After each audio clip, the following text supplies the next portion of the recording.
Hi everyone, welcome to a motorhome adventures video on how to fit a spare wheel carrier to a Bailey Autograph 2 Alco chassis, in this case a 79R79.6 model. Reason for doing this is we're off to France, first time going off on the continent in the van for best part of 3 weeks next week. And having checked through all the literature, our European breakdown cover quite clearly states that if you don't have a spare wheel, then essentially they won't recover you if you have an issue with a flat tyre or something like that. So don't want to be stuck in France with a family without a spare tyre. So looked on eBay, managed to find myself a 16-inch 130 PCD, which is basically the gap between the studs here, which was a match for our van. Managed to get that at a really good price on eBay and shipped to us, and then had this Continental camper tyre fitted. So for those of you again who don't know, you can get lots of kind of high load tyres on the van at the moment, a Michelin, a G-less. The important bit's this CP bit at the end. So what a lot of you might not know is that the camper van tyres, these CP tyres have extra trying to think of the name now, but basically extra steel in the tyre, and that's because camper van is typically sat in one position for significantly longer period of time than most cars or vans would be. So whilst it also needs to be high load, it also needs to have extra kind of steel in the carcass of the tyre to support it when it's sat in storage or on site for a month or 2 months at a time. So underneath the back of the 79.6, here we can see the holes here for the cradle to go into. However, when I move around to the back of the van, you can see the bolts that it needs to go into here. And Bailey has quite kindly fitted this rear section of plastic for the van over the holes, so obviously easy to get these bolts in before they put that on. So yeah, just considering now whether to take the clips off, and we'll have a look and see how easy that is to get some space to get the bolts in, or failing that we'll have to drill through that plastic shell on the other side in order to feed the bolts through. So I'm just going to pop these clips off, just a little bit of pressure from the rear.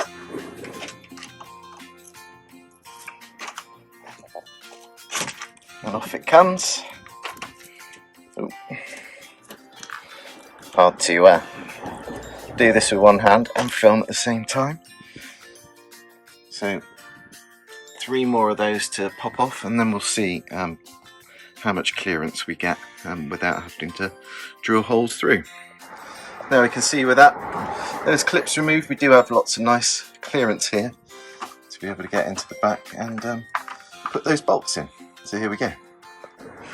So we can see now, got the bolts through. I've taken the top one off with the earth connection. We'll have to make sure we put that back on in a second. And we can now fit the brackets. Just need to move that wiring loom out of the way. And get this all bolted up. So as you can see, we've got the 2 brackets on there, remembering to put the earth lead back onto the one at the top on that side. I'm now just going to stick these clips back in and refix the trim before we put the hanging brackets on here, and then we can get the spare wheel cage mounted in the back. So here we see, look, both brackets on there now. So what we can do is bring the frame over. The hooks will go through these 2 holes here, and then the rear essentially will come up the bar, go through there, pin through, and locked, and jobs are good. So kit came with this bar here, which I wasn't quite sure what it was, but kind of fitted it before started doing the rest of the job. What's clear now is this is with my 16-inch wheel on here.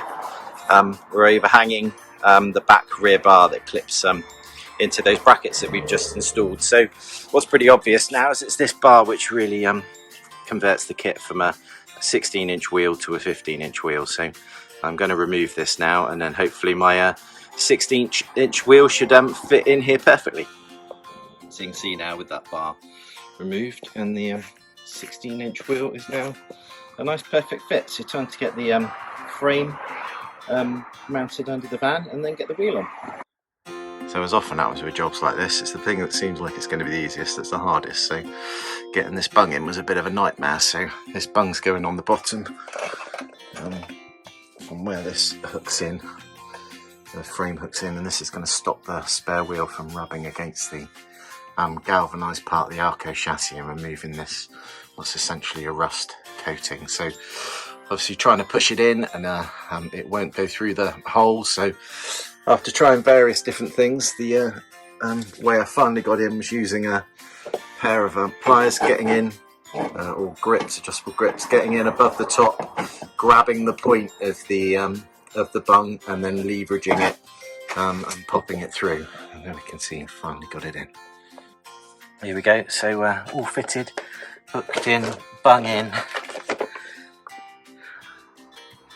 These boys all done. So essentially, tyre will go in.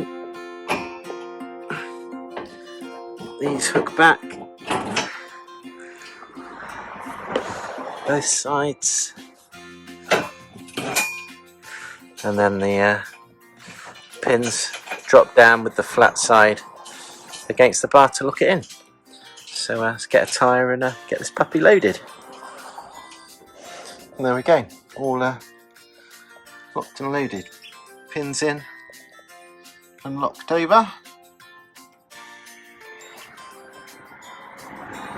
And yeah, good to go.